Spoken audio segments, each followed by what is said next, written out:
सेबी की जो नीतियां हैं उसका असर अब हमें small and mid cap fund के ऊपर देखने को मिलने लगा है। जो इधर जो सेबी ने बातें कही फ्रॉथ बिल्डिंग या जो भी वो कर रही है स्मॉल एंड मिड कैप के अंदर रेस्ट्रिक्शन को रोकने के लिए, मतलब रेस्ट्रिक्शन लगा रही इनफ्लो को रोकने के लिए, उसका असर हमें देखने को मिल रहा है। स्मॉल कैप फंड्स में जो चेंज करना चाह रही थी वो भी असर हमें देखने को हमें दिखा कि आईसीआईसी ने अपने small cap and mid cap दोनों के लमसम रोक दिए, लिमिट्स वगैरह लगा दी। अभी हमें Motilal Oswal and Nippon small cap के ऊपर भी असर देखने को मिला है। मोतीलाल ओसवाल के अंदर में एग्जिट लोड के अंदर में चेंज हमें देखने को मिला है। मैं पढ़ के सुना देता हूं क्या चेंजेस हुई हैं। अगर Motilal Oswal mid cap fund की बात करते हैं तो ओल्ड जो एग्जिट लोड था इसका था 1% if redeemed on or before 15 days from the date of allotment. मतलब आपको यूनिट अलॉट हुए उससे 15 दिन के अंदर अंदर अगर आप रिडीम कर लेते हैं वापस तो 1% आपका एग्जिट लोड कट जाता, चार्ज कट जाता। 15 दिन के बाद पूरा फ्री, कोई चार्ज नहीं। नया जो एग्जिट लोड है वो है 1% if redeemed on or before 1 year from the date of allotment. मतलब 15 दिन को बढ़ा के 1 साल कर दिया गया है। अब इसमें दिक्कत कुछ नहीं है, बस ये चेंज हुआ है ये बताता हूं मैं, क्योंकि वैसे भी अगर कोई इंसान स्मॉल कैप म्यूचुअल फंड या मिड कैप के अंदर इन्वेस्टमेंट करता है तो 15 दिन 20 दिन या 1 साल के लिए नहीं करता है, कम से कम तो 7-8 साल के लिए तो करता ही है। मिड कैप फंड में, स्मॉल कैप में तो 10-15 साल के लिए करता है। तो ऐसे में 1 साल हो जाना कोई बड़ी बात नहीं है, लेकिन कितना ज्यादा चेंजेस हमें देखने को मिल रहा है सेबी के एक्टिव होने के बाद वो मैं यहाँ पे बताने की कोशिश कर रहा हूँ। अभी तुरंत ही हमें एचडीएफसी के अंदर देखने को मिला था, कोटक के अंदर देखने को मिला था, देन आईसीआईसी के अंदर देखने को मिला, देन मोतीलाल के अंदर देखने को मिला।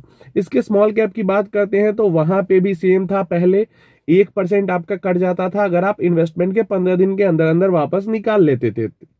उसको भी बढ़ा के अब 1 साल कर दिया गया है। 1 साल के बाद ही आप निकालेंगे तो आपका फ्री रहेगा, नहीं तो 1% आपके इन्वेस्टमेंट का कट जाएगा। मतलब 1 लाख रुपए में से 1,000 तो ऐसे ही चला गया। क्लियर है। निप्पॉन का जो स्मॉल कैप फंड है, तुरंत ही पिछले साल इसके अंदर हमें देखने को मिला था कि रेस्ट्रिक्शन लगाया गया था, इसके इनफ्लोज पे लमसम बंद कर दी गई थी और जो एसआईपी है उस पे 5 लाख पर पैन पर डे के अकॉर्डिंग एसआईपी कर सकते थे। यही था, आई थिंक, जहां तक मुझे याद है मैंने पढ़ा था तो यही नोटिस था। और अभी जो इसके अंदर चेंजेस हुई है, इसके एसआईपी के इनफ्लो पे भी रेस्ट्रिक्शन लगाया गया है, प्लस इसका एग्जिट लोड को भी चेंज किया गया है।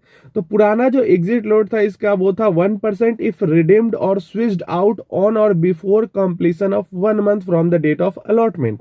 मतलब 30 दिन के अंदर अंदर वापस अगर पैसा निकाल लेते इन्वेस्टमेंट के तो 1% आपका यहाँ पे एग्जिट लोड कट जाता है।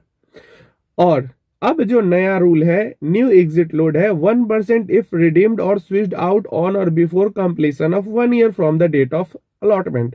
मतलब 1 साल यहां भी बढ़ा के कर दिया गया है, 1 महीने को। वहां पे 15 दिन को बढ़ा के 1 साल किया गया, यहाँ पे 30 दिन को बढ़ा के 1 साल किया गया। अच्छा, ये जो एग्जिट लोड कटता है वो कहा जाता है? क्या वो प्रॉफिट में ऐड हो जाता है म्यूचुअल फंड्स के?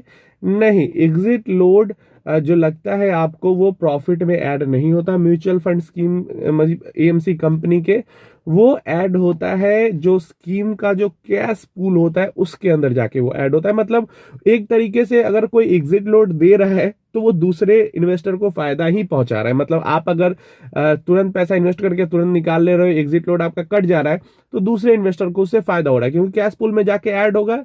बहुत सारे लोग अगर ऐसा करेंगे तो एनएवी की इसी से प्राइस बढ़ जाएगी। तो ये चीज है, तो ये हो गया।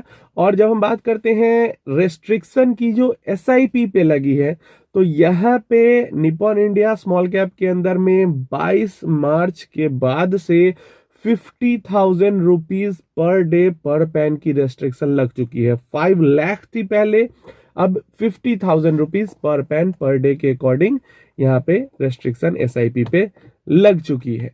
यहाँ पे जो एएमसी है ये चेंजेस करने के लिए उनका कहना है कि जो पिछले 1 साल में जबरदस्त रैली हुई है, प्लस लगातार जो इनफ्लोज बहुत ज्यादा बढ़ते जा रहे हैं स्मॉल कैप फंड्स के अंदर में, तो इसके कारण क्या है, मार्केट के अंदर फ्रॉथ बिल्डिंग हो रही है, ओवर वैल्यूएशन आ रही है। वही सारी चीजें जो कोटक ने कही थी, वही सारी चीजें जो एचडीएफसी ने कही, वही सारी चीजें जो SBI ने, ICICI ने कही, इवन SBI ने भी कही है सारी चीजें, वही सारी चीजें यहाँ पे भी हमें रिपीट होते हुए दिखी कि यही सारी चीजें हुई है।